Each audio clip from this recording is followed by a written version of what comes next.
ভাই ভিডিও কই? Seriously?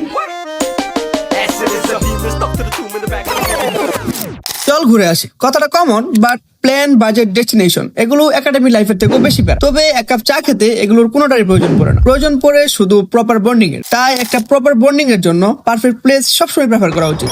So আমাদের আজকের গেস্ট ফুলকি। আপনাদের আবারও স্বাগতম শেখ সাদী রোমারি বিলে। বাই দ্য ওয়ে গাইস, তোমরা যারা এখনো রোমারি বিল নিয়ে ভিডিওটা দেখোনি তারা অবশ্যই দেখে নিবা। লিংক পিন কমেন্টে দেওয়া থাকবে। জামালপুর থেকে ফুলকি আসতে কত টাকা খরচ হবে সবকিছু পিন কমেন্টে দেওয়া থাকবে। So enjoy the video.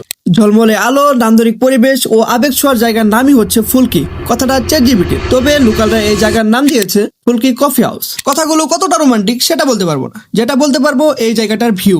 জেনারেশনের কথা মাথায় রেখে চারপাশে লাইটিং ব্যবস্থা মন্দ না। টাইম পাস করতে চাইলে কারো ইনবক্সে যাওয়া লাগবে না, কারণ এখানে আছে আনলিমিটেড আড্ডা দেওয়ার সুযোগ এবং খাওয়া দাওয়া। লুচি, আলুর দম, পোড়া রুটির মালাই চা, ভুনা খিচুড়ি, বারবিকিউ, চা কফি থাকছে রেগুলার মেনুতে। কিন্তু আমাদের জেনারেশন আটকে গেছে একটি অপশনে, ফটোশুট। তবে আমিও 90 সেঞ্চুরি কেউ না, সো এই প্লেসটা শেয়ার করে রাখুন, কারণ ঠিকানাটা হতে পারে আপনার পরের গেট টুগেদার, হয়তো কারো জন্মদিনে, নয়তো কোনো বন্ধুর ট্রিটে। আমরা ঘুরে আসলাম, আপনি কবে যাবেন? মেনশন করুন আপনার এমন একজন ফ্রেন্ডকে যে আপনার ট্রিটের আশায় বসে আছে। সো দেখা হচ্ছে পরবর্তী কোনো ভিডিওতে। আল্লাহ হাফেজ।